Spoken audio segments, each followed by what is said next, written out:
Hebrews, Hebrews, Hebrews. This is Prophets of Awakening. This is our men advanced Bible study, 23rd of November. We're gonna be dealing with Joshua, and so bring out some pointers in that in Joshua 89. Okay, later on in the class. So I want to ask everybody to like and share, subscribe to Prophets of Awakening, and hit the notification button if you can. This is a non-Messianic channel. We deal with the Tanakh and the Torah, and the Tanakh is the Old Testament, and the Torah is the first 5 books of the Old Testament that was given to Moses at Mount Sinai. Okay, so with that being said, I want to say shalom and welcome to everyone. We're going to do our moment of silence, our prayer and our songs, and then do a little current events. Okay, that being said,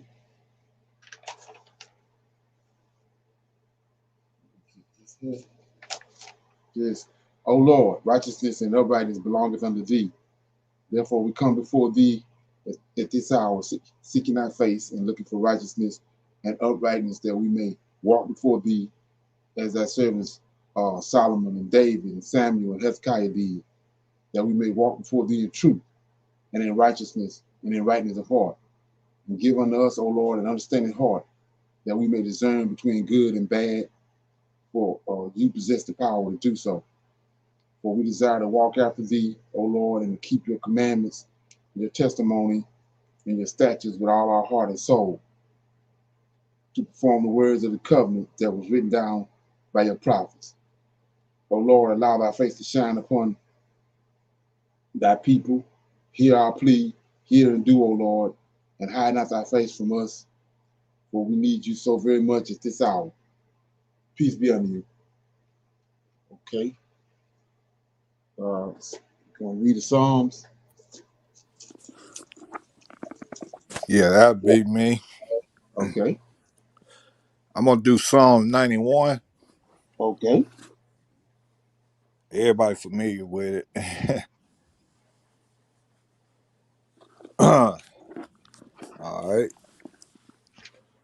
He that dwelleth in the secret place of the Most High shall abide under the shadow of the Almighty. I will say of the Lord, He is my refuge, my fortress, my God. In Him will I trust. Surely He shall deliver thee from the snare of the fowler, and from the noisome pestilence. He shall cover thee with his feathers, and under his wings shalt thou trust. His truth shall shall be thy shield and buckler. Thou shalt not be afraid for the terror by night, nor for the arrow that flieth by day, nor for the pestilence that walketh in darkness, nor for the destruction that wasteth at noonday. 1,000 shall fall by thy side, 10,000 at thy right hand, but it shall not come near thee. Only with thy eyes shalt thou behold and see the reward of the wicked, because thou hast made the Lord, which is my refuge, even the Most High, thy habitation. There shall no evil befall thee, neither shall any plague come near thy dwelling. For he shall give his angels charge over thee, to keep thee in all thy ways. They shall bear thee up in their hands, lest thou dash thy foot against a stone. Thou shalt tread upon the lion and the adder, the young lion and the dragon shall thou trample under thy feet. Behold, he has set his love upon thee. Therefore will I deliver him. I will set him on high because he has known my name. He shall call upon me, and I will answer him. I will be with him in trouble. I will deliver him and honor him. With long life will I satisfy him and show him my salvation. Okay. Yeah, I chose this song because what we all facing today, and it's hammer time, like you say, man. And it's we need some insurance, and I got a lot of insurance out of this right here. What stand out to me was verse 2. Okay. I will say of the Lord, He is my refuge and my fortress, my God. In Him will I trust.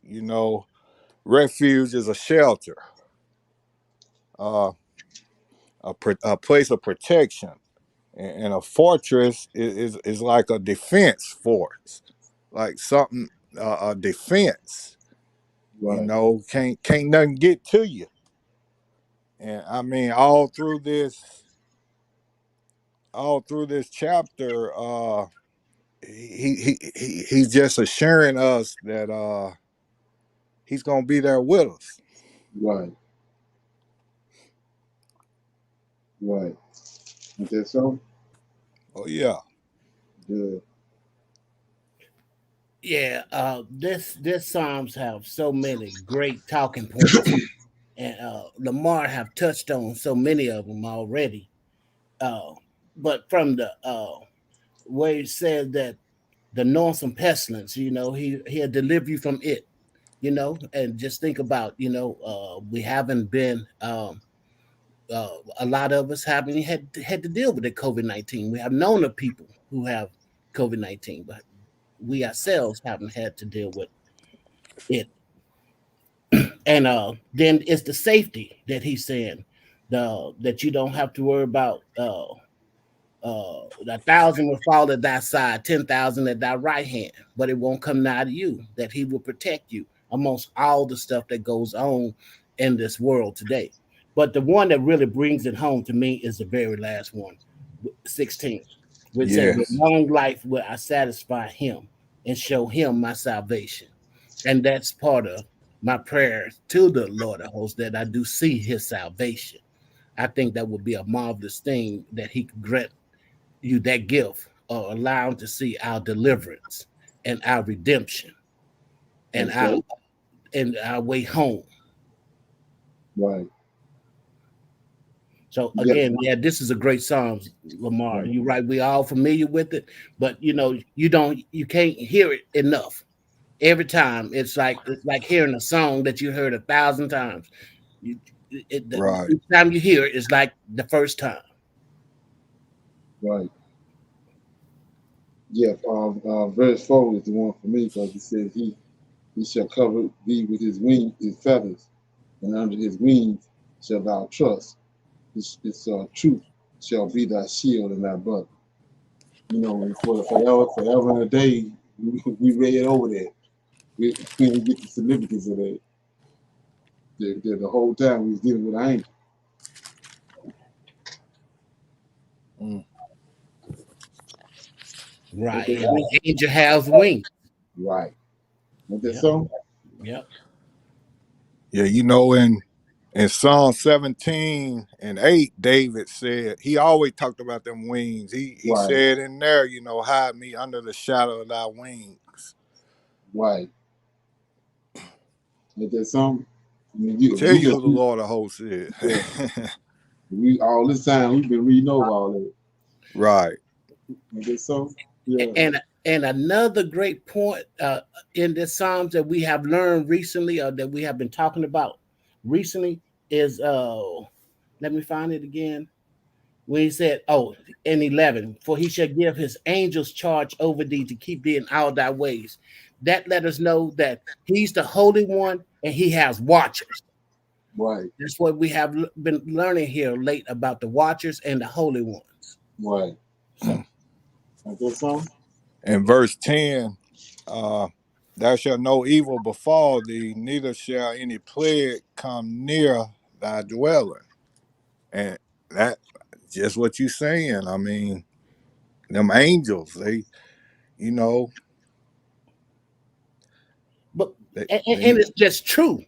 And yeah, when you sit and look at it, you just say, man, I see all this going on around me. Thank you, Lord of hosts, for protecting me. yeah, Right. it's got to be him. Right, And you know, Psalm 34:8, he said he encamp his angels around us. Right. right. Ain't that something? Goes back to his watches. Yes, sir. Yep. Right. And one more, verse 8, only with my eyes shall I behold and see the reward of the wicked. You know, that to me, that remind me of Genesis 15:14. I believe we're in that entering that judgment period, Right. and we gonna see the reward of the wicked. Right. Exactly. See them getting judged. Yeah. Ain't that something? Yeah, Right. yeah. Never. I mean, there's so many beautiful psalms that we go over, but this Psalms 91, each line is just powerful to me. Just each line, just you could just talk on it for a whole session. You know. Okay. Yeah. And one more, verse 5, you know, thou shalt not be afraid of the terror by night, nor the arrow that fly by day. The heathens around us, they gon' panic. They gon' they gon' I mean, they gonna over prep. They got ammo packed. They got Right. landmines, everything. Right. We ain't gotta act like that. Right. We store up a little bit, but we waiting on our Redeemer. Let him Right. handle his business. Exactly. Ain't that something? Yeah. Yeah. Well, you better get you some ammo and everything you need if your redeemer is fighting with a lamb. Right. Exactly. If that's his weapon of choice is a lamb, then you probably need some ammo and some Yeah. weapons and whatnot. Ain't that something? Same one told Peter put his sword up, man. Yeah. Ain't that something? Anybody got any current events? Yeah. Well, I got one. It's not necessarily a current event. Well, I guess it could be counted as a current event. I just wanted to get you guys' view on the how you think this Ahmaud Arbery case is going to turn out now that it's in deliberation. We've seen how the Rittenhouse case turned out.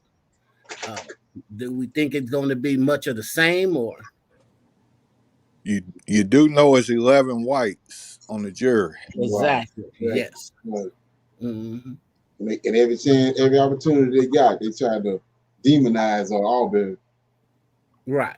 Yeah, talking about the man toenails and stuff, Right. man. Exactly. Right. That's crazy. And all they need is one person for a mistrial, not to go against. So yeah, so those signs are leading to me that they probably come back with a acquittal. Oh yeah. Yeah. Yeah, they Mhm. they hold themselves not guilty in a minute. Right. Exactly. I tell you what, this thing gonna erupt if they do. Right. They do what they did with Wittenhouse. It's gonna be hell to pay. So I was reading an article uh, from the Sun newspaper, and was had a BLM leader was saying that the reason that the suspect in the driving the van in the parade up in Wisconsin, the Right. reason he really did that is because he had been posting online about his dissatisfaction with the verdict in the Rittenhouse case. Right. So Yeah, that was that's a black guy, wasn't it? what's that? Wasn't it a black dude? Yeah, it was a black guy. Yeah. Yeah, the suspect is a black guy. Long, brother. Like that song? Yep. Boy, So yeah. So if this Arbery case come back with an acquittal, like we have discussed on Prophecy Awakening before, December could turn into uh, something crazy. It could get wild. oh yeah. Uh, Long. and you have to, and we can't forget, we just had that blood moon. Right, exactly. Right. Yeah, yeah. So You we gotta know keep going something together. is to follow. Yeah, Something yeah, got to follow. So Right. yeah. Something coming, man. Something right. big. Yeah, yeah, exactly. That's yeah. Take Judgment out, of the you know, Gentiles. Mm, yeah, take out all that they got these revelations. Take all that out the picture. It's on all deliverances at hand. right. Right. What do you think about, that La Palma, that volcano been going off for 2 months now, and they say the lava now is running into the Atlantic Ocean. Right. And I'm just saying, now this is just me. I that could be a pathway through the Atlantic before it's all over. Okay. Yeah. Right. I was looking along the lines of what they have on the dollar, on the money, where the tsunami is supposed to hit the East Coast. Yeah, it's supposed to hit. Yep, it's So supposed to call it to something. right, that thing break off like they think it's going to do, a chunk of that land break off is going to cause a tsunami, displace water. And way everything going on, I mean, it it could be dry land after a while, pathway. Okay, is that something? Yeah. Okay, yeah. I'm gonna play this right here. I've been playing it for this is about these containers. Even got critical.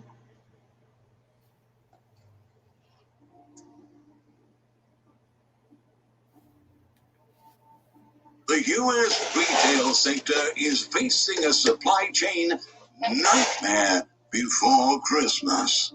A myriad of disruptions is threatening to derail retailers' prospects and push hundreds of thousands of businesses over the edge. The latest data is doing little to calm nerves amongst industry executives.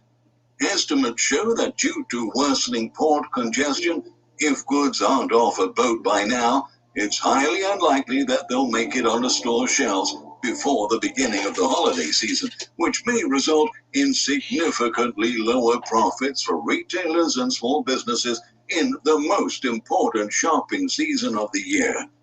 America's supply chain crisis, which has driven prices to decade highs and has made a wide range of goods harder to find, will stretch well past the holidays, compounding financial woes U.S. businesses have been facing over the past 18 months. The ports of Los Angeles and Long Beach handle around 40% of all U.S. container imports, but given the unprecedented backlog of containers, they are not operating at full capacity. According to Axios last Tuesday morning, at least half of the visible terminal cranes were standing upright, which means they were not removing containers from ships. Millions of containers are parked on rail yards waiting to get unloaded, but there aren't enough trucks to remove all of the containers from the yards, which means cranes are forced to stop removing containers from ships. Waiting times for docking and unloading are extending up to 45 days. The situation is being aggravated by a labor shortage, including both truck drivers and terminal mechanics, crowded warehouses, and an outdated system that requires trucks to pick up a specific container within a specific time window with no margin for error. On top of that, many more big issues are looming on the horizon. Soon, the labor contract, representing nearly 15,000 West Coast port workers, is going to expire. Supply chain workers have been struggling with low wages and exceedingly long work hours for months on end, and many of them are reaching a breaking point. Experts argue that this may be a very difficult negotiation, especially because shipping companies are recording massive profits, but workers' pay hasn't been readjusted accordingly. In 2014, poor negotiations resulted in prolonged port shutdowns. It was pretty bad back then, but it can be even more severe this time, given the existing backups. Yeah, so looking at that situation right there, uh, like I was saying, a lot of businesses look forward to this time of the year because they able to make up for a lot of stuff that went down during the year by the abundance of sales they get for Christmas and all that, but it ain't happening. So looking at that same December time frame, right after the holidays over with, a lot of these places gonna give up the ghost because they're not gonna be able to, they ain't gonna be not, they didn't make enough money to recover, and they ain't gonna be able to make it. So that's something to look at too. It's gonna cause a lot of drama. Yeah. So yeah, and this right here, this is really crazy right here. I'm gonna play this, man. I don't know if anybody heard about it, but yeah, check it out. That's gonna cause a lot of layoffs. Unemployment rate is gonna go up. Right. With what you was just saying. Right. Yeah, I can't see them. I can't see America getting out of this, man. It's too much going on.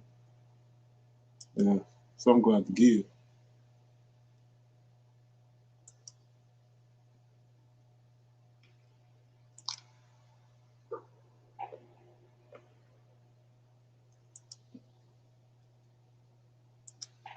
For the moment, let's turn to America, where the Republicans are talking about breaking up the country. Breaking up the United States of America. Campaign in Texas is gaining momentum. It is called Texit, the exit of Texas from the U.S. Surprisingly, it's not just Texans who want to secede from the U.S. Most citizens want to separate from the American Union. So is the United States breaking up? Here's a report. In a democracy, political differences are common. But Republican lawmaker Ted Cruz is taking his fight with the Democrats to the next level. Cruz is very unhappy with the ruling party's legislative agenda. So much so that he is talking about succession. Cruz wants his home state of Texas to split from America if the Republicans fail to have their way. We also saw a group of children. Cruz told this to students in Texas last month. If they pack the Supreme Court, if they make DC a state, if they federalize elections and massively expand voter fraud, there may come a point when it's hopeless. This wasn't just a political statement. Ted Cruz is serious about Texit, the exit of Texas from the US. And he wants Texans to consider it too. Cruz even has some ideas about what Texas could take from America. If Texas splits, Cruz wants the state to take NASA, the military, and America's oil supply. And Cruz isn't the one who came up with the idea of secession. He is just echoing a demand from thousands of Texans. A political campaign has been brewing in the state. It is called the Texas Nationalist Movement. The campaign has more than 400,000 supporters. What is their mission? A statewide referendum on the succession of Texas. In fact, the group is pushing for a vote next year itself, during the 2022 midterm elections. They aren't the only ones calling for a breakup of the US. Earlier this year, a poll came out with some shocking findings. 37% of Americans are willing to split from the United States. The support for succession is highest in the South. 44% of American citizens here want to succeed. Who are these citizens who want to break up America? Most of them are Republican supporters. 66% of them in Southern America advocate a split. Almost half of the independent voters in the region back them. Voices backing secession are still in the minority in the US. But they are too big to be ignored. 21st century America looks increasingly like a divided nation. These divisions were only made worse during the Trump years. 52. Okay. Any comments on that? Sound like a civil war coming to me. You took the words out of my mouth, Lamar. Ain't that something? Man, they divided like crazy. They ain't seen nothing yet. Right. Yeah, and the thing about it, like I said before, that's what is tied to like I said, look at that Snaz on Ted Cruz. I guarantee Right. you got dual citizenship Right. in Israel, and so they all them players, pawns, they setting all this up. Mm-hmm. And I don't know if anybody been paying attention to it. You see our girl, she about to go, Queen Elizabeth. Right. Know what I told you about that? So it's Mm-hmm. all the ducks in. They putting all the ducks in a row, man. Yep. Everybody's sitting there thinking it's a game, but yeah. Yeah, these others ain't playing. Nah. Yeah. They also knew what that eclipse and blood moon meant too. Oh yeah, right. Exactly. Right. Yeah, they know. They doomed. They days are numbered. Right. Exactly. Yeah, I'm gonna play this here. Squeeze this in there. I figured on the men's line it'd be best to play it. It's about this Bitcoin. We have been talking about it, so I'm gonna play some of this and then we can talk about it. And like I said, me, when he says we're gonna leave it with great substance, I still believe these Bitcoins and these cryptocurrency got something to do with it. Hey, everybody, welcome back to another fantastic edition of the show. Thank you so much for tuning in. We appreciate your ears and your eyes. We don't take it for granted. We love and appreciate every last one of you that believe in us enough to keep rocking with us week after week after week. We're on a mission here to help you take full control, full dominion over your money and your life. So we're going to be talking about the future of money, which actually might be the present of money. But we're going to be talking about Bitcoin, and not just Bitcoin in and of itself, but we're going to be talking about Bitcoin and Black America. And to help us navigate this conversation, we're going to have the author of the book and another book by that name, Bitcoin and Black America. His name is Isaiah Jackson. He is a champion of Bitcoin and cryptocurrency, and especially is championing it for the Black community. So we couldn't wait to get him on to share his views, his expertise, and his insights with you, man. So get your pen and paper ready. A lot of you all have been asking us questions about cryptocurrency, and we have been quiet. You know why? Because we've been in the background doing research. We are people of integrity. We ain't gonna tell y'all nothing we don't know nothing about. So we have to do our research first. We only want to bring you trusted voices, as always. And so we're doing that with this episode. So without further ado, we're going to get Isaiah on so he can share his wisdom with us and you. Hey, Isaiah, welcome to the His and Her Money Show. Oh, yeah. Thank you for having me. Glad to be here, man. Man, we're glad to have you. Like we were saying earlier, we have been hearing, and the people have been asking, yo, what do y'all think about Bitcoin? What do you think about cryptocurrency? And, we've just been like, we're researching. And we were doing just that. And quite consistently in our research, we came across you, and we were listening to a lot of your research, looked at your book. And we were excited that you were able to make some time with all the 17 shows that you have to make some time to talk to us. But some people are being introduced to you for the very first time right here and right now. So for them, can you say hello and let them know what you're all about? Absolutely. So, yes, thank you for having me on the show. I appreciate the invite. And again, my name is Isaiah Jackson, author of Bitcoin and Black America. Started with Bitcoin back in 2013. 8 going on 9 years now in the space. And I've, dedicated the last 5 years to teaching about Bitcoin in Black America, because we need to hear it as much as anybody else. I know the stigma of Bitcoin is, some white dude with a hoodie on in a basement, coding away, but it actually is built to be mainstream. So the Black community needed that message, and that's why I continue the work that I'm doing now. So how did this journey start for you? Because you were introduced to this very early at a time where, it wasn't popular. It wasn't mainstream. It wasn't trending to be say, yo, I'm down with Bitcoin. So how did it catch your attention, and what made you say, like, I need to keep paying attention to this? Oh, yeah. So being a computer science major, Bitcoin actually solved a long-term computer problem. It's called the General Byzantine's problem. It's about having trustless systems, and Bitcoin solved that with this triple entry accounting, which we know as the blockchain. And with the blockchain, the ability to verify without knowing the other party, it solved that issue. So that's kind of what piqued my interest.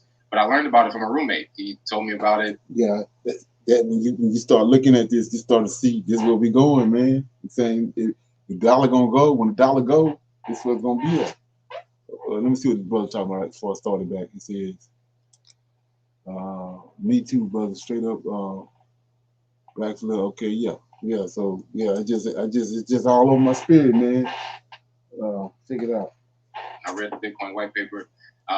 Ironically, he worked for Charles Schwab, a financial institution. So they've been talking about it since 2013. So just gonna pass it to me. I read it and I understood sort of the tech side. It was a lot more techy back then, but I saw what it could do for myself at first, and then later the Black community after I saw some of the things that gave it value. For example, censorship resistant, especially in the Black community, we're always getting our stuff taken from us economically, either through inflation, either through redlining, either through gentrification. There's a myriad of ways, civil forfeitures, a myriad of ways you can have your money taken from you. So just seeing little aspects like that, remittance payments are cheaper. As a savings account, Bitcoin is the best performing asset of the last decade. So all of these things, when I first started, I thought that then, and I felt like we needed to know about that for now. Now, guys, we're going to be talking at a not beginner level conversation about Bitcoin in this episode. If you want to learn about Bitcoin for beginners, we did another episode. We'll link it in the show notes and we'll put it under the video on YouTube. That one is called Investing in Bitcoin for Beginners. Check that one out, then come back to this one. So when you were reading the white paper, doing your research, you said that you saw something in it that could be super beneficial, not just for you, but for the Black community. What was it that you saw back then? Because I'll give my context. We've been researching this for the better part of a year, and I had to start and stop because I'm just keeping it all the way real. The beginning sounded like a missing episode of The Matrix.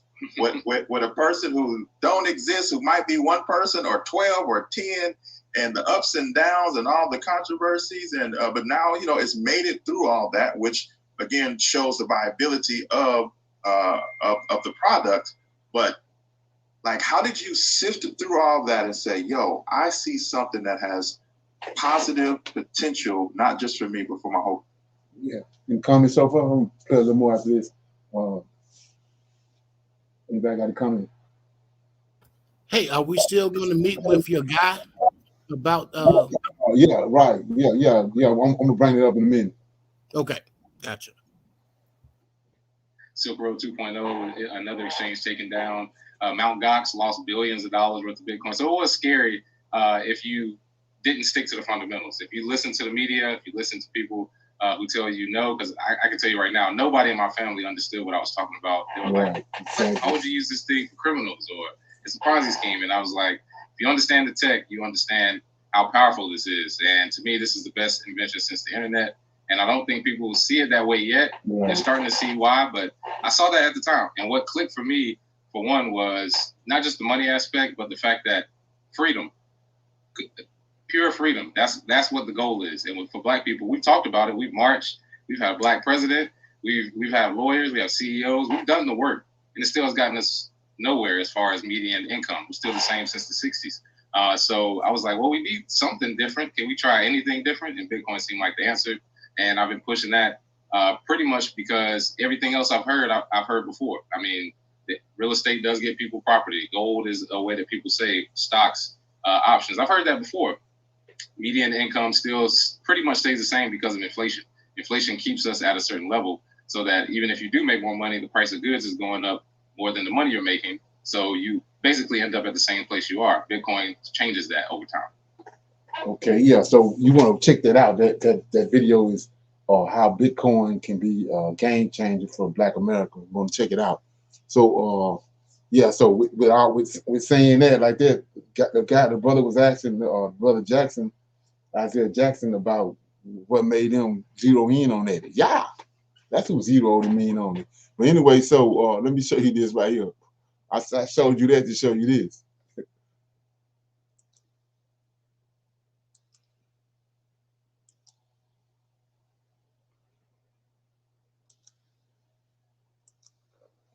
This just happened. Can you see that? It's trying to come up. Yeah. Yeah. Mm-hmm.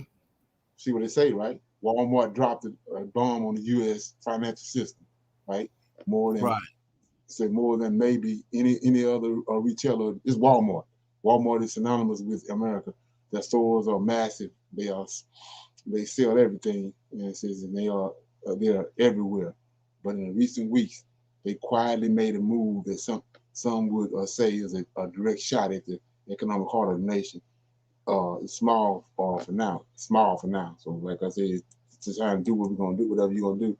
But it's just that U.S. largest retailer has plans to follow 46 million Americans and counting who have taken action to escape our traditional financial system before it deals with permanent damage of the wealth. In 200 stores across America, Walmart has cracked the door open for customers to convert their dying dollars, which have lost a stunning 97% of their spending power since 1900, in a new form of money that could completely reset everything we've ever known about earning, spending, and saving throughout their lives. Now you might not notice anything right away, and it won't impact the way you shop at there yet. Okay, we're gonna get on down, but by Walmart allowing its customers the ability to move their dollars into the new form of currency right there in its stores, it's clear to see that quickly quitting our broken financial system is becoming more and more mainstream every day. And if you look at the numbers, it is easy to see why. So what he's talking about is cryptocurrency and Bitcoin and cryptocurrency. Walmart moving toward a direction. So if there ain't no sign right there, then who else would know other than Walmart? And like I said, what's in place? When the dollar goes, what's in place? Ain't but one thing in place. Like the brother was saying, cryptocurrency. That's what's in place. Yeah. And I think y'all behind it. I do too. Yep. That's amazing because I read that about great substance this evening, and first thing hit my mind was cryptocurrency too. Right. The way he's setting this up is Right. just, and at Exactly. this time, Right. I see it. Yeah. Oh yeah. And if Walmart financial forecasters is recommending Bitcoin or cryptocurrency, then you know something is up. Yeah, you know something up, right? Exactly, and then you're gonna, yeah, it's the people that's gonna be in place when the time comes that's gonna, reap the benefits. That's like, I remember when I first got out of service, the dude was coming around down here with they trying to get people to buy shares for Google, man. Imagine if you got them shares did Google, man. Come on. And that's the thing. We just always late to the party. We hear about it. Exactly. Either we don't have the financial resources to go with it, or we just think it's a scam or something. Somebody trying to scam us. Because we've been scammed so many times, we don't know what to trust. Right, exactly. And then we can't hear the creative voice either. That's another thing we throw it off on. Exactly. Yeah. His spirit wasn't leading us to do it. Right. Exactly. Right. Yeah. So with that being said, I'm gonna open it up right now for some Q&A questions. Anybody have any questions or comments about something we talked about? And then we're gonna I'm gonna deal with a couple video I was telling you about, and then we'll go into we'll read Joshua 89 and break that down. Anybody got any questions or comments about anything? I don't have a question, but I got a verse that I want to kind of discuss with you fellas. It's Exodus 12 and 40. Okay. I read it in the Septuagint and it reads a little different. Okay. But it's dealing with the 400 years. Okay. Deuteronomy chapter 12, verse 40. I'm going to read it in the KJV, then I'll read it from the Septuagint. You say Deuteronomy? I'm sorry, Exodus 12 and 40. Exodus Okay. 12 and 40. Okay. Okay. All right. Now the sojourning of the children of Israel who dwelt in Egypt was 430 years. That's the KJV version. Okay. And the Septuagint reads slightly different. But we know the Septuagint, it was translated from the Hebrew tongue, the Hebrew writings. Right. And well, let me read it first before I comment on it. And the sojourning of the children of Israel while they sojourned in the land of Mizraim and the land of Canaan was 430 years. So in the Septuagint, it's mentioned that 430 years was between Egypt and Canaan. And Right. the commentary that they put on that is that from the moment Abraham occupied Canaan until the Exodus was the 430 years count that they Okay. referring to. So to say all of that, Lamar mentioned Genesis 15 and 13, the 400 years. Right. According to the Septuagint, then the 400 years cannot be the Egyptian captivity. According to the Septuagint. Exactly. Okay. Okay. Yeah. Yeah. Because that sojourning was Canaan and Egypt. Right. Okay. Yeah. That makes sense. You know. Yeah, it makes sense. And like I said, when you look at that, it's from the time that he called Abraham out and told him to get thee from that kindred. Correct. Right. When you do the additional reading on it, that is what it is, starting the timeline of the 430 years when he called Abraham out and Abraham arrived into the land of Canaan, Right. up to the time of the Exodus. Right. Mm-hmm. Okay. And Jasher speak a little bit about that. It say 215. I have to find it though. Right. Right. 250 years. What's the 250 years for?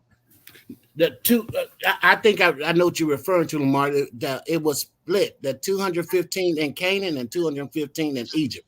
Right. Is the way they broke it down. Yeah. Okay. Which you know it makes sense because you can't get 400 years of hard bondage out of Egypt. I mean, you can do it by generations with Coab and Amram when they went in and add Moses, and don't nothing add up to 400. Right. Right. All you got to do is look at Moses. The whole thing started when Moses was born, when he put him in the basket. So that wasn't but 80 years.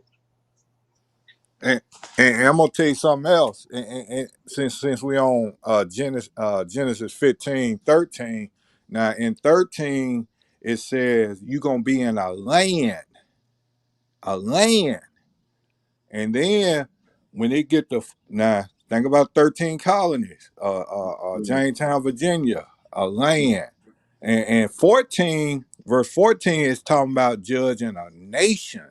This land has become a great nation now. Right.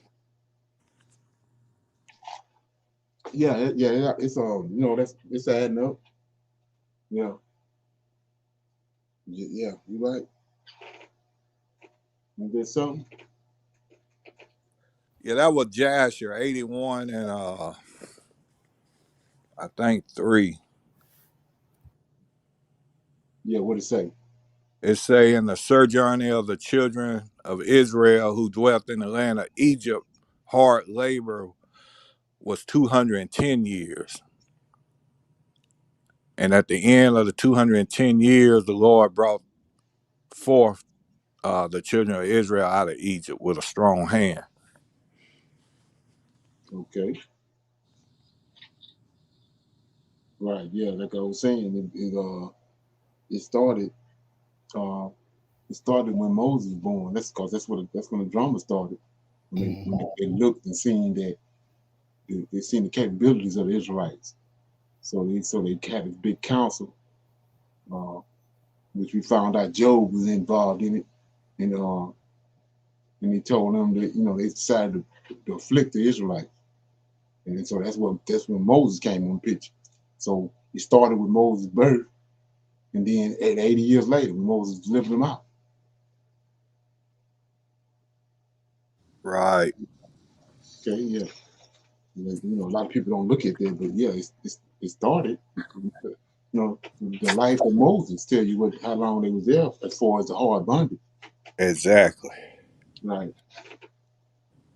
And And 400 years. yeah, mathematically, there's no way they can come up with 400 years of hard labor in Right. Egypt. Exactly. If you don't mind, I like to read Genesis 15:13 from the Septuagint. It may add a little bit more to the discussion. Right. What did it say? And it says, and it was said to Abram, thou shalt surely know that thy seed shall be a sojourner in a land not their own, and they shall enslave them and afflict them and humble them 400 years. Okay. So it says enslave and afflict and humble, as is you will go through phases. So you'll go through a slavery period, then you go through a period of Jim Right. of affliction, and then after you come that you just in a humbling period where Right. uh Yeah. you trying to say Black Lives Matter. Yeah. Black lives don't matter to these people. Right. Yeah, Right. I got a precept for that because it just stuck out when you read that. Let me get it right quick. It says, I think it's 48. Deuteronomy 28 and 48 says, uh, therefore shalt thou serve thy enemies which the Lord shall send against thee in hunger and in thirst and in nakedness and in want of all things, and he shall put a yoke of iron around thy neck until he have destroyed thee.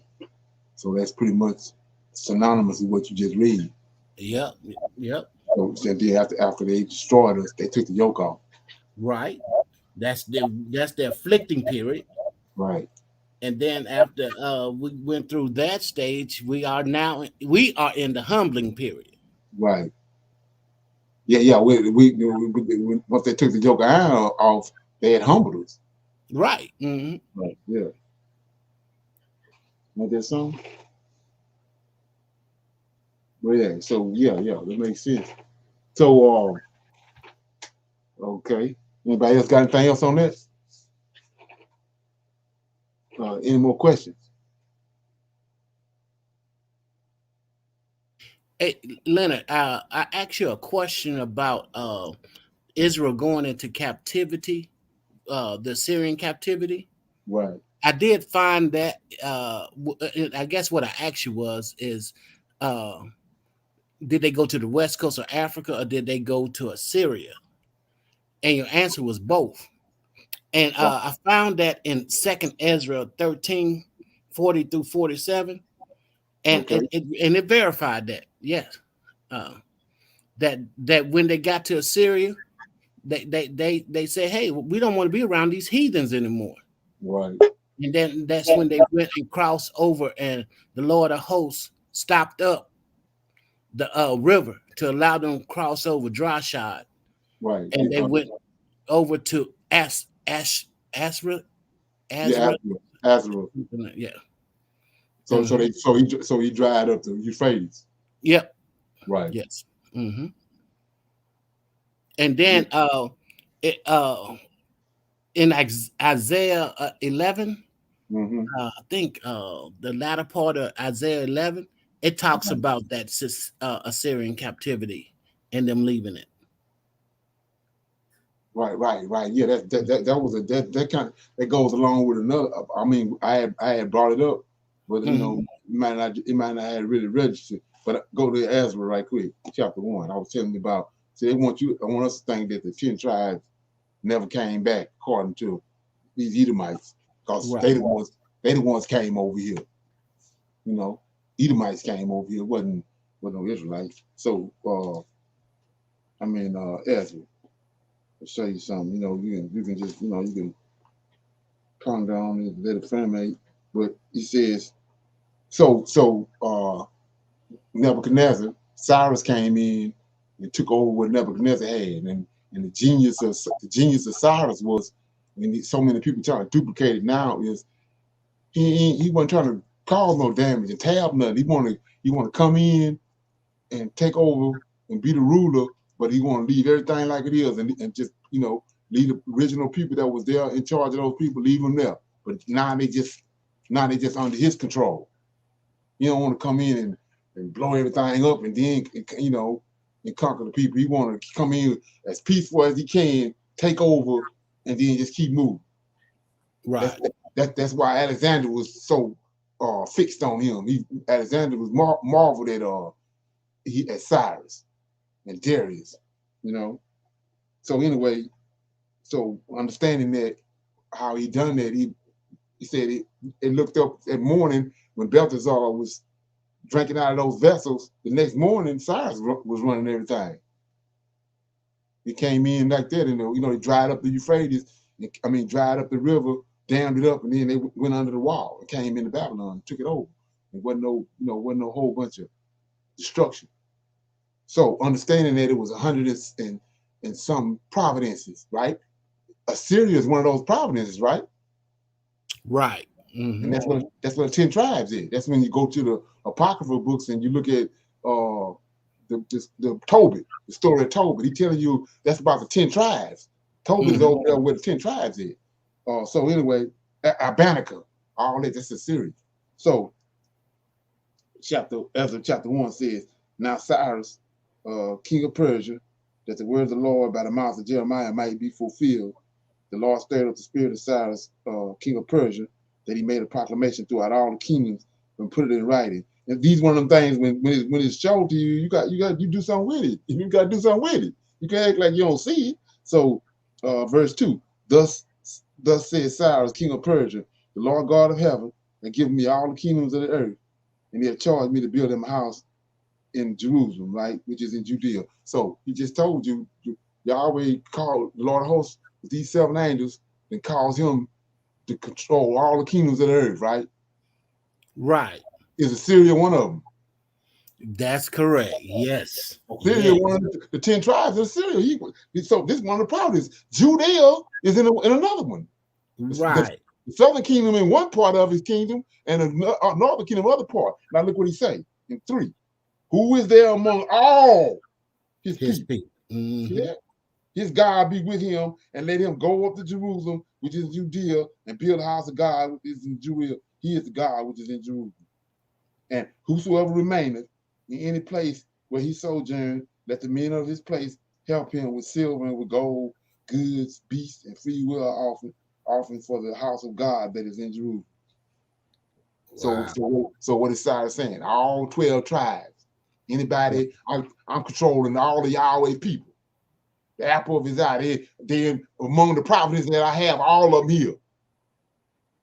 And then whichever one of y'all want to go back, go back. And then if you want to stay, you like it where you at, then send free will offering with the ones that's going back. Huh? See that? Yeah. It's crazy how we read over that. Right. And then so now what I'm saying is now you got to do something with that 10 tribes. of going over into over here in America, man. Come on. You gotta do something with that. Yeah, that whole 10 tribes in America's Azareth, that just it wasn't sitting well with me. That's why I did my little study and research on that. Because they trying to say that when he crossed over, they crossed over the Atlantic. Right. That's what I'm saying. That's what I'm saying. And now, even to the point now, to like I said, one of the things I'm getting ready to talk about is now all of a sudden they digging all in the what Joseph Smith wrote with these Book of Remembrance. And anybody that know it, that's one of the first things you learn. The Book of Remembrance is the Old Testament. Right. That's what Malachi tell you. This Book of Remembrance, and then so now all of a sudden they all over in this book that Joe Smith wrote. And it's crazy about that, Leonard. I'm sorry about cutting you off. Go ahead. But you go to that book and you see they start reading the book to you, and it comes up with characters called Mormon. Yeah, right. Characters called Moroni. Right. Exactly. Okay. What do the Lord of Hosts tell you is the basis for truth? 2 or more witnesses, right? Right. Exactly. You find those names in no other book. Right. Exactly. And it just don't add up. It's like you're off the beaten path. All of a sudden you jumped off the beaten path because don't add up, man. And like I said, I agree with you.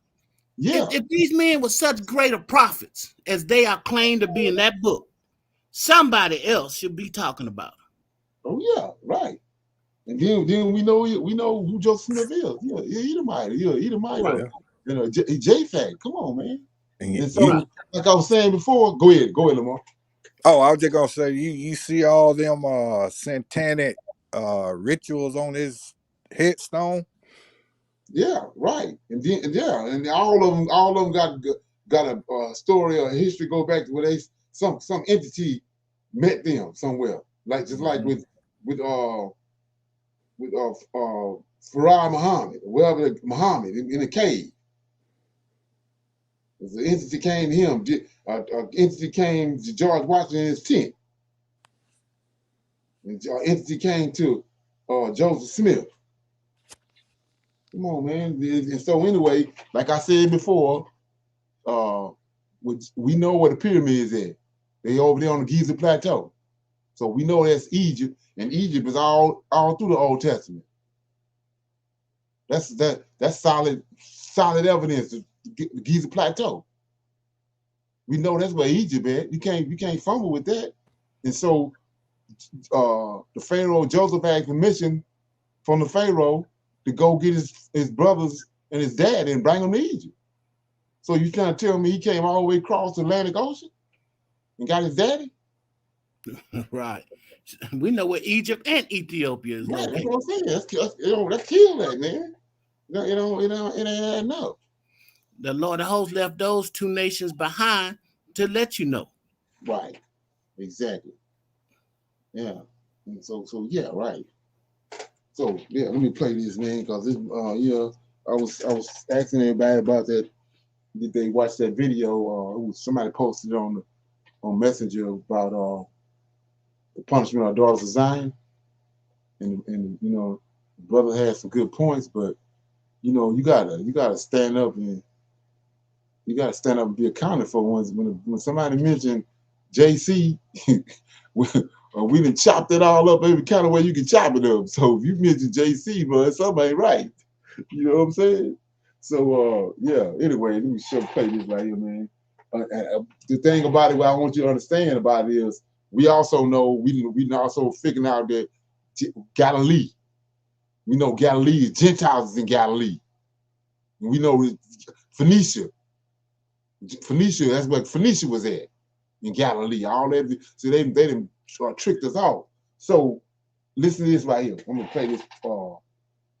This brother here is talking about he's dealing with Joseph Smith books, and it's a book that was written called Yahoshua. It's a book called Yahoshua, and it's talking about his life. But I'm gonna see if he's gonna connect the dots on this. I'm gonna play a little bit of it. Here we go. Peace, peace, peace. Shalom, shalom. Shalom. Salamu alaikum. And welcome to another chance to labor in the vineyard of the Most High with your brother. Another day to get in the word, to see what the Most High got to serve. And what we're going to eat on today, we're going to eat on the life of our brother Judas. Because the scriptures don't fill us in on everything. Judas Iscariot. On what went on. And the light that they paint him in, that really won't his character right there. He want the bad guy that the scriptures painted him out to be. It's just the story then been a little twisted. So we're going to read more about the life of our brother Judas to see what went on back then that we've been missing out on. We're going to go back into the book Yehoshua. Yeah. All right. And this book was wrote in 1917. And for some reason, it then got took off the line. They stopped people from being able to order it. All right, so let's see. Who was Judas? Page 33. It was at Alexandria that Yehoshua formed the acquaintance of Apollonius of Tyana, Yewan. Anybody catch that?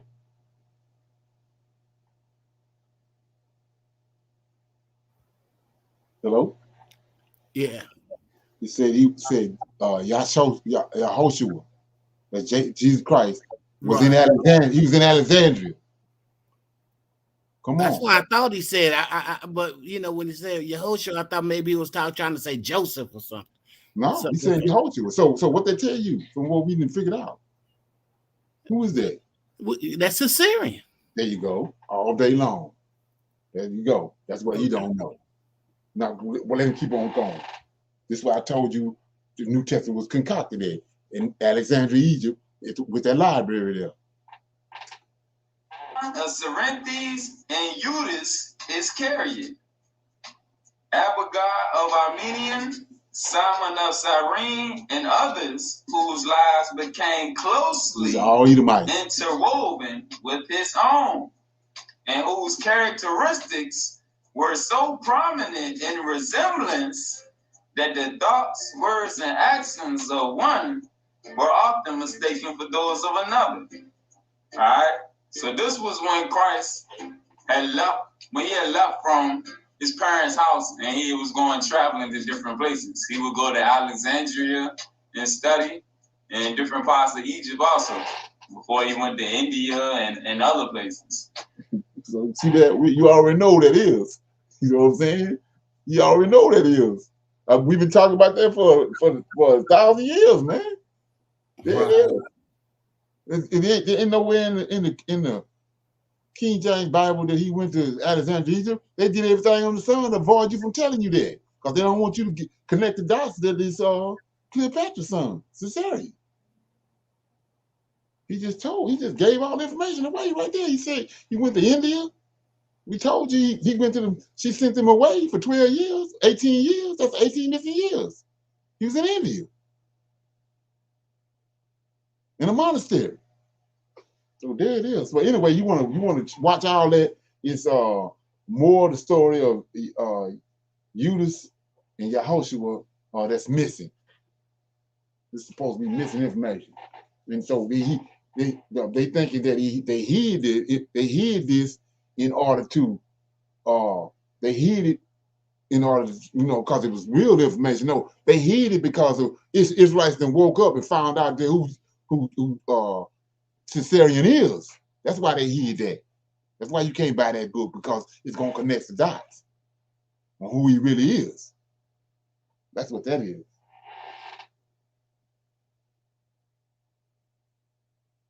So I'm gonna play this right here for a minute, and then this is what I was telling you. Somebody posted it on website about the punishment and the restoration of the daughters of Zion. But let's eat and right here to close out to see the answer to something that is for our protection, really, and it's to bring the tribe back together the way it was on earth as it is in heaven. Isaiah chapter 4. And in that day, speaking on the end times, because the heading says Zion and her daughters shall be redeemed and cleansed in the millennial day. So it's speaking on the end times. And in that day, 7 women shall take hold of one man, saying, we will eat our own bread and wear our own apparel. Only let us be called by thy name, to take away our reproach. And I know a lot of the brothers think polygamy, more than one wife, is just against what the Lord thy God said. But that was for a reason that he put that in there. Because if it was always an abomination, he wouldn't have gave Moses a law on how that they supposed to operate when using it. And then we about to see in the seal portion. Seal portion. But Joseph Smith. I'll do another lesson on how polygamy, the spiritual means of how it operates. But when your carnal mind get in the way and the only thing you can see is sex, you already been failed at your attempt on how the Most High set that up. Because if you realize, David didn't go wrong until he had Uriah killed for it. The Most High had told David, if you wanted more wives, all you had to do was ask me. You didn't have to go kill Uriah to take Bathsheba. So he wasn't wrong for having multiple wives. It was when his carnal mind, the lust of the flesh, got in the way. Solomon went wrong when the daughters took him astray. And when I do the lesson on polygamy, we're going to show that. And then we're going to bring out other books. Because there's other books that speak on it. I got other books where anything the Most High laid down, I took the time to study to see why. And what I found is everything with the Most High, just like with Yahweh. With Christ, everything was spiritual.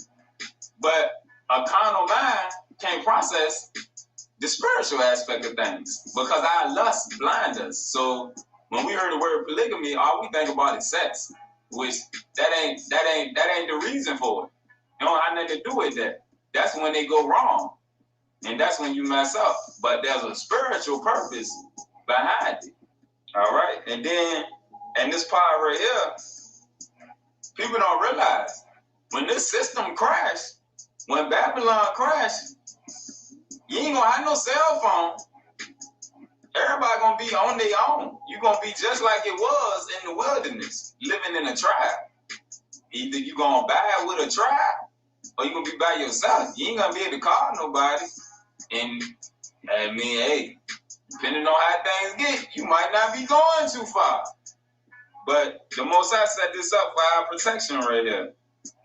Let's read. And in that day, in the end, 7 women should take hold of one man, saying, we will eat our own bread and wear our own apparel. Only let us be called by thy name to take away our reproach. In that day should the branch of the Lord be beautiful. In that day should the branch of the Lord be beautiful and glorious, and the fruit of the earth shall be excellent and comely for them that are escaped of Israel.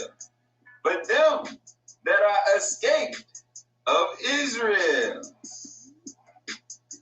And it should come to pass that he that is left in Zion and he that remains in Jerusalem shall be called holy, even every one that is written among the living in Jerusalem. When the Lord shall have washed away the filth, when the Lord shall have washed away the filth of the daughters of Zion, he gonna clean and purify everybody's mindset, especially in Zion. The daughters of Zion is not gonna hide that mindset that the daughters got now that's in this Babylon system.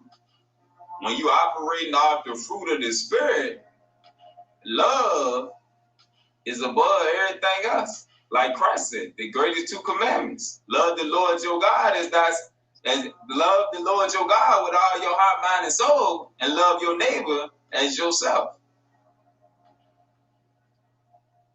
When the Lord shall have washed away the filth of the daughters of Zion, and shall have purged the blood of Jerusalem from the midst thereof, by the spirit of judgment and the spirit of burning. And the Lord will create upon every dwelling place of Mount Zion, and upon her assemblies, a cloud and smoke by day, and the shining of a flaming fire by night. For upon all the glory shall be a defense, and there shall be a tabernacle for a shadow in the daytime from the heat, and for a place of refuge, and for a covert from storm and from rain. Okay. Any comments on that? Anybody got any comments on what they heard? Well, if any positive message that he had conveyed there, Yeah. he lost me when he gave me Christ's words. Yeah, that's the point I'm saying. That's the point I'm saying. It can kill you because he say, "Come on, man, you already know what's up with JC." And so how you quoting JC? You know what I'm saying? We at the very end. And the Most High pouring His Spirit out, and how you dealing with JC? Come on. And the daughters of Zion, who the Most High have placed His Spirit upon, Right. have realized their iniquities and what they have done, Right. and they are trying their best to do those things which are right and righteous before the Most High. So I just think it's no time for finger pointing right now. Right. We got to keep seeking the Most High. Right. So and just like we just read in Ezra, it says those whose spirit He raised. You know, you can't if He raised somebody's spirit, then a damn thing nobody can do about it. So you know, and the Lord host say at that point, those sins been forgotten. Right. You don't worry about that no more. Those things been forgotten. Exactly. Right. Right. Like I was saying, he had some good points in there, man. But when you bring up JC, it's gone then, man. It's gone, man. So, come on. So what my thing, 7 women, 1 man, all the men dead. Most High gonna, I mean, he wiping the men's out, ain't he? Right. Exactly. And then it's only a remnant of righteous men, and so they flocking to the righteous men for covering. Right. Yeah, that's what that is. But the thing about it, like I was saying, he's saying that he's distinguishing between righteousness, being spiritually minded when as far as the women are concerned. It's one reason. The main reason He created the women was to reproduce. So I mean, if a righteous man, he still gotta bring forth seed. You know what I'm saying? The women are there for the righteous, for the man, whether he unrighteous or righteous, whatever. But they there for him to bring forth seed. They'll help me. They help him bring forth seed. So I'm lost when he say spiritual. Come on, they there to bring forth seed. What's spiritual about that? Right, because later in that same book of Isaiah, I think around chapter 49, that's when he's saying that the kids that you lost, don't worry about, because I'm going to bring you forth many more kids. Right, exactly. Right. That's yeah. And so I mean, that's right. Okay. Yeah. Is this song? So yeah, with that being said, let me see what else we're gonna. Yeah, I'm gonna read out of Josh right quick. Anybody got any more comments on that before we move on? You're gonna check those videos out if you you want to and look at it. It just did like it's a double whammy for me, man. When you bring JC up, knowing what these folks have done and how they brought him about, that's crazy. Yeah, he one of the many brothers out there that he has some good information, but he always going to bring in the Christ of the New Testament. Right. And then that's, it takes away from the message the positive messages Right. that he is trying to convey. But Exactly. he's not the only one. There's many more of them out there that Right. does the same thing. But, right. And in these last days, that's a dead giveaway. You know what I'm saying? Because that's yeah, it's a dead giveaway. But anyway, let me start. I'm in Joshua chapter 8 and 9. It says, then spoke Joshua this song. So I was telling you about how Moses sung a song to the Israelites. He sung a song in Deuteronomy 32. That's a song. He's saying that. And so we see Joshua doing the same thing, and David was doing the same thing too. So it says, then spoke Joshua this song on the day that the Lord had given the Amorites. See that? It's back to Genesis 15. It says, then spoke Joshua this song on the day that the Lord had given the Amorites into the hands of Joshua and the children of Israel. And he said, in the sight of all Israel, thou hast done mighty things, O Lord. Thou hast performed great deeds. Who is like unto thee? My lips shall sing to thy name. My goodness and my fortress, my high tower. I will sing a new song unto thee. With thanksgiving will I sing to thee. Thou art the strength of my salvation. All the kings of the earth shall praise thee. The princes of the world shall sing to thee. The children of Israel shall rejoice in thy salvation. They shall sing and praise thy power. To thee, O Lord, did we confide. We said, thou art our God, for thou wast our shelter and our strong tower against our enemies. To thee we cried and were not ashamed. In thee we trusted and were delivered. When we cried unto thee, thou didst hear our voice. Thou didst deliver our souls from the sword, and thou didst and thou didst show unto us thy grace, and thou didst give unto us thy salvation. Thou didst rejoice our hearts with thy strength. So I want to shine light on something right here. So when you understand what these people done, it's totally different. Two different books, Old Testament and New Testament. It's two different gods. Our redeemers in the Old Testament, they concocted this New Testament with this God in there. So you keep on saying that JC telling you about his name, and all that. And so we see that if he's the same being in the Old Testament, we see right here that David, even Joshua right here telling them that he's saying, he bringing his name up. He know his name. He done dealt with him, and when the Israelites, because they know his name, they cried to him. He showed up. So we see right now, we crying that supposedly JC the same being in the Old and New Testament. So we crying to him. They ain't getting no results. Look at all the shit that was happening during the transatlantic slave trade. They was crying.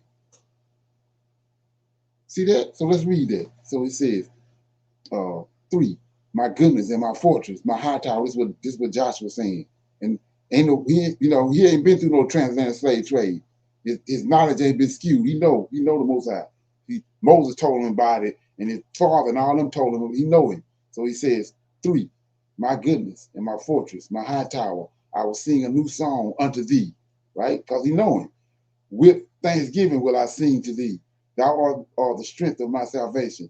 All the kings of the earth shall praise thee. The princes of the world shall sing to thee. The children of Israel shall rejoice in thy salvation, and they shall sing and praise thy name. Here we go, right here, 5.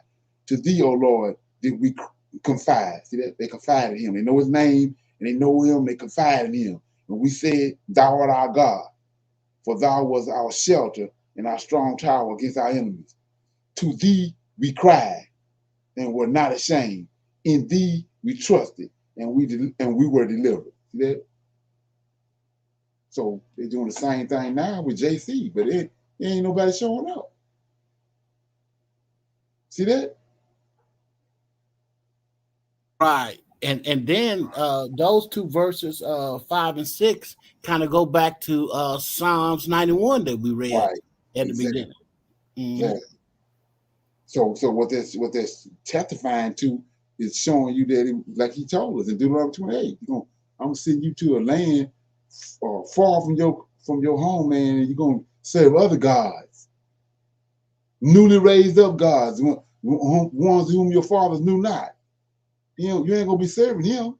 The God they talking about right here, we ain't gonna be serving him. He said you're gonna send you away to a far country, and you're gonna be serving other gods. Let me read that, because some people might not never heard that before. So I'm in Deuteronomy right quick. It says 64, and the Lord shall scatter thee among all nations, among all people, from one end of the earth even unto the other, and there thou shalt serve other gods, not him, other gods, which neither thou nor thy fathers have known. JC fit the description all day long. They know him. David and Solomon and Hezekiah, all our forefathers don't know him. So one of our forefathers knew not. Wood and stone. There it is right there. That's him. All day long. So go to another place right quick. I'm in 32. In 32 and I'm gonna start at 15. But Jezreel waxed fat and kicked. Thou art waxing fat. Thou art grown thick.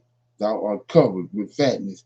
Then he forsook the God which made him, and lightly esteemed the rock of his salvation. They provoked him. That's the God of the Old Testament, Lord of hosts. They provoked him to jealousy with a strange God. With abominations they provoked him to anger.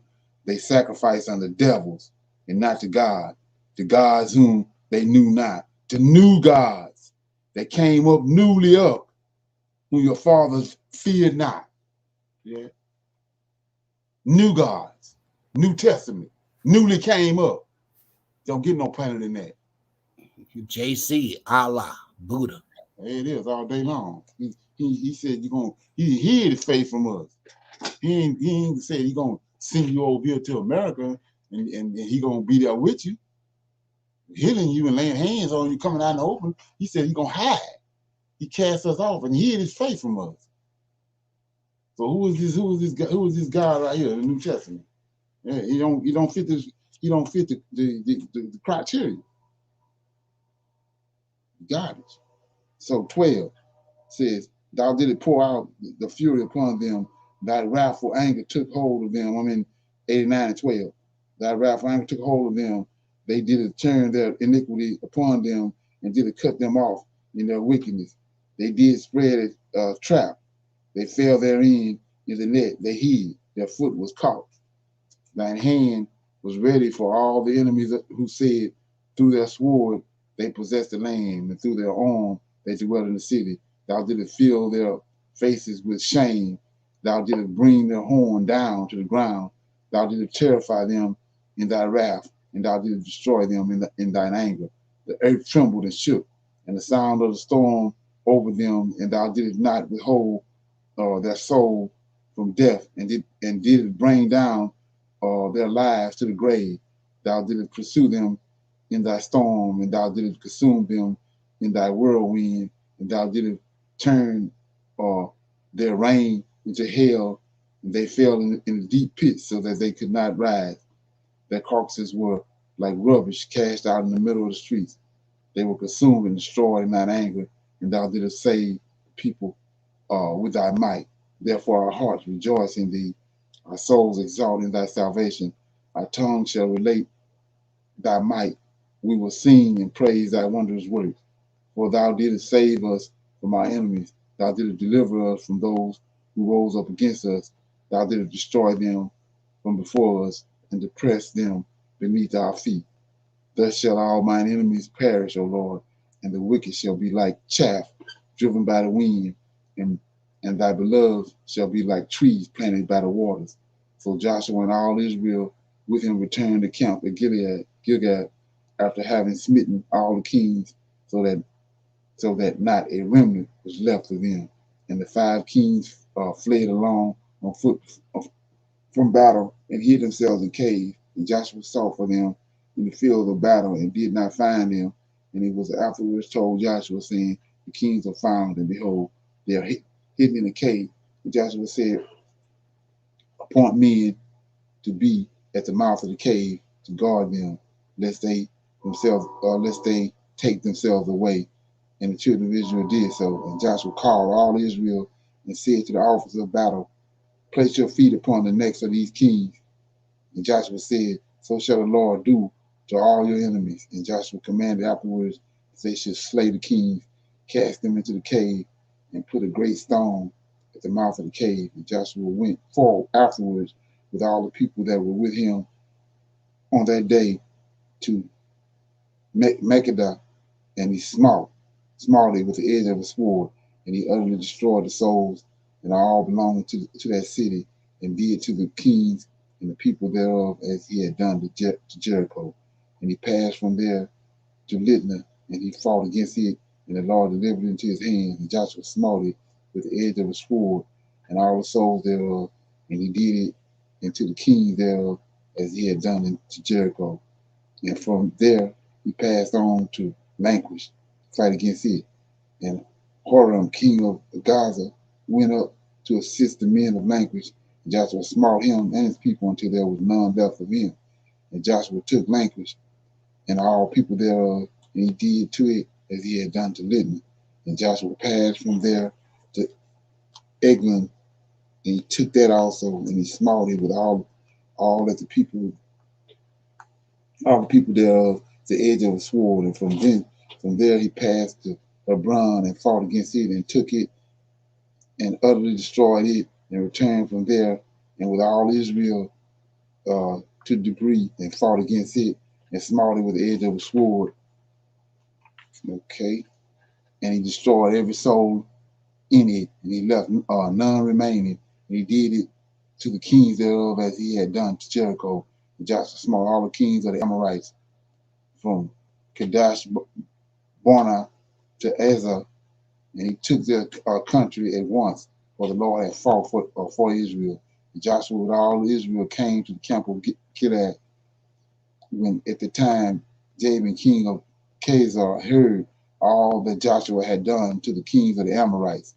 Jabin sent to Jochebed, king of Midian, and Laban, king of Shiran, and Jephthah, king of Asher, I'm butchering these words, and to all the kings of the Amorites, saying, come quickly to us, help us, and we may smite the children of Israel before they come up upon us, and do unto us as they have done unto the other kings of the Amorites. And all these kings hearkened to the words of Jabin, king of Khazar, and they went and fought with all their camps, 17 kings, and their people were as numerous as the sands of the seashore, together with the horses and chariots innumerable. And they came and pitched together at the waters of Merom, and they were met together to fight against Israel.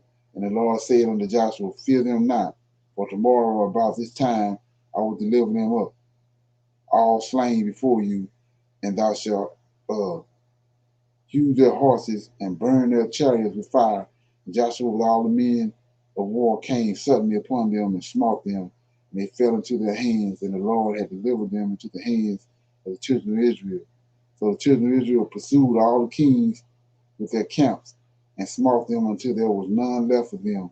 And Joshua did to them as the Lord had spoken to him.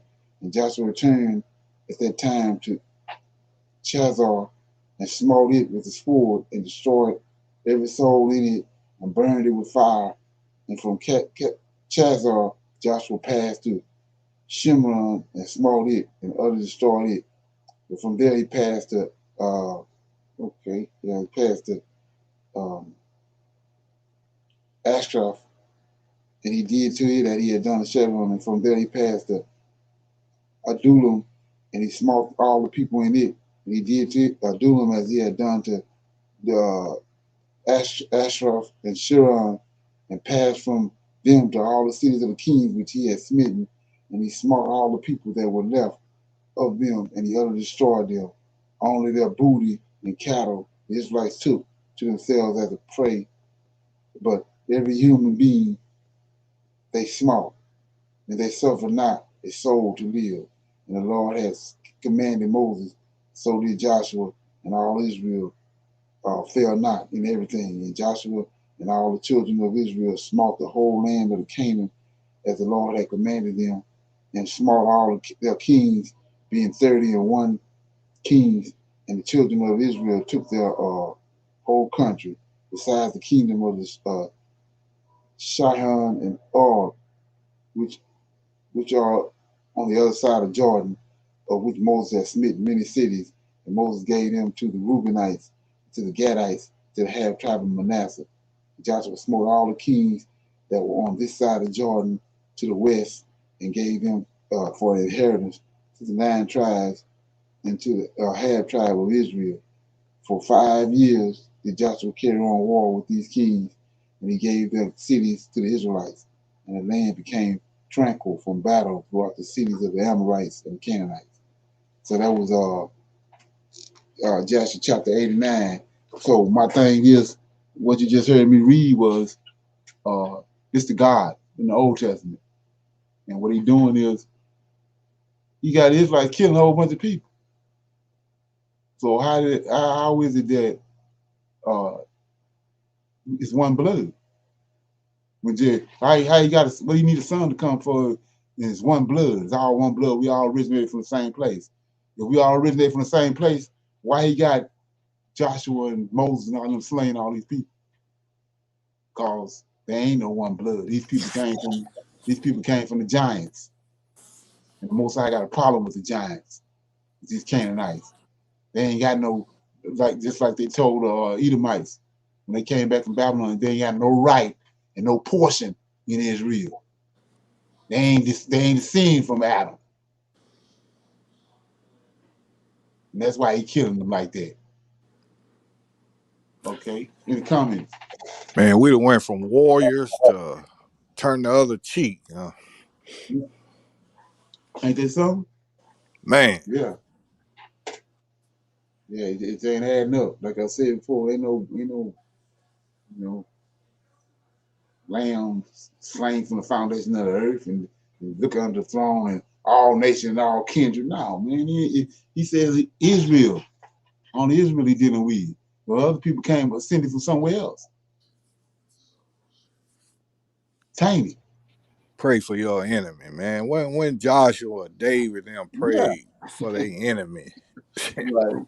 That's crazy. Prayed against the enemy. Yeah, pray for their head, man. And then he killed them. He still out here killing them. So come on, how is he? I mean, which one is it? He with them or against them? Which one is it? Man, they got us turned backwards. Yeah, they got us. We go. Yeah. Man, that's a master plan, though. You know, you disconnect a man from his God.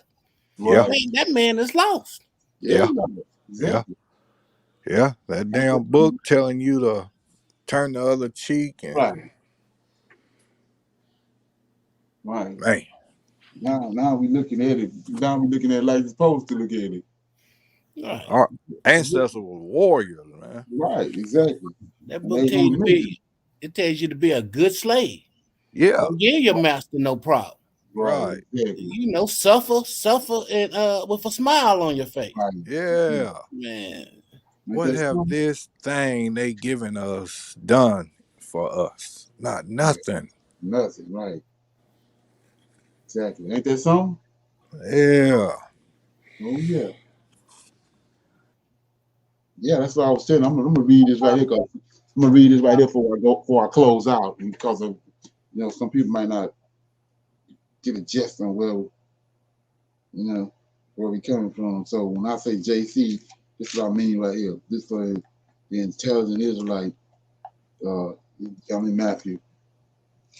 I'll show you this, and I'll get off here. So the brother was just talking about Yahushua and Christ and all that, right? So let's look at that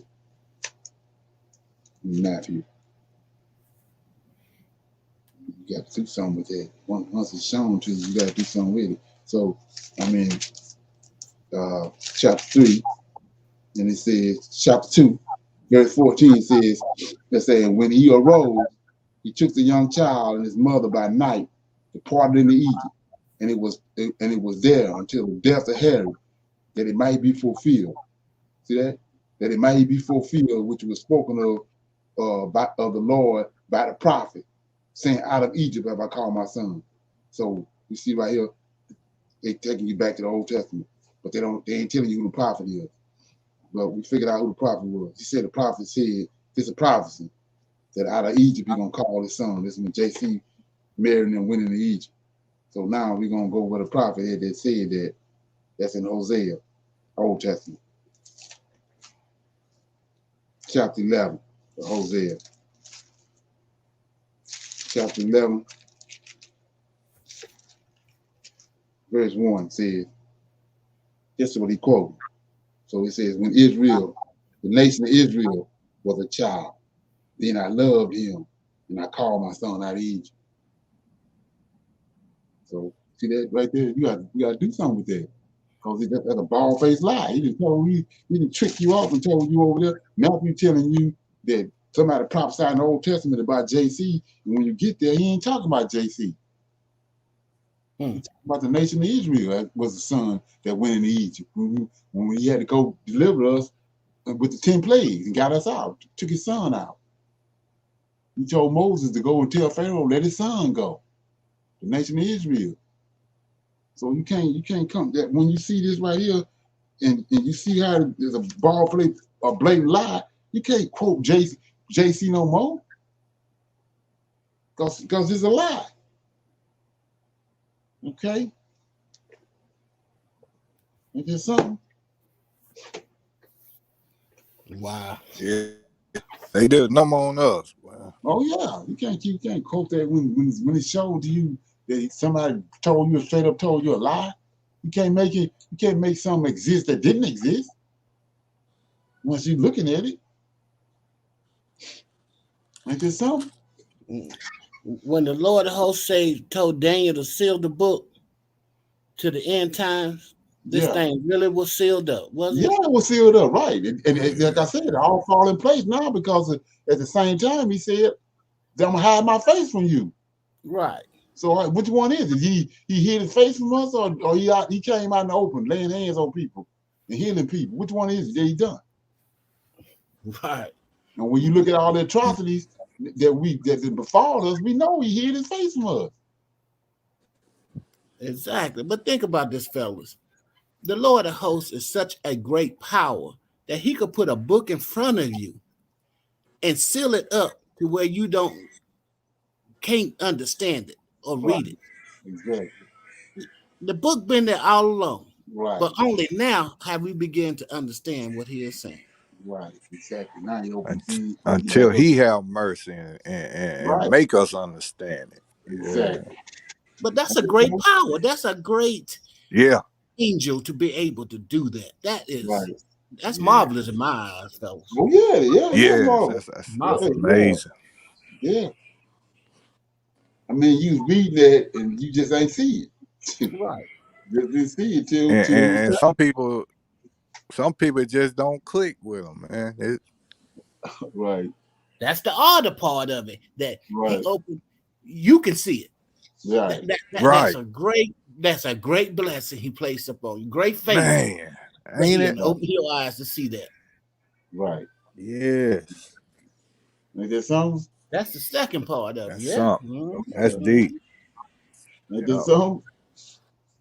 Goodness gracious. Yeah, like I said before, That's there's no way deep. in hell I can go back. You can cut my head What? off. You can go back. Man, what will you go back to? Right. Put my head on the guillotine. Ain't that so? Ain't no way, man. Man, I go back to Christianity, I'd be afraid to walk outside. Ain't that so? I think the sky gonna fall down on me. Oh yeah. Okay. Yeah. So everybody good? Yes, sir. Oh, good, bro. Okay. Yeah, I'm gonna say shalom, man. See everybody tomorrow. Try to round up some questions. Tomorrow is Q&A.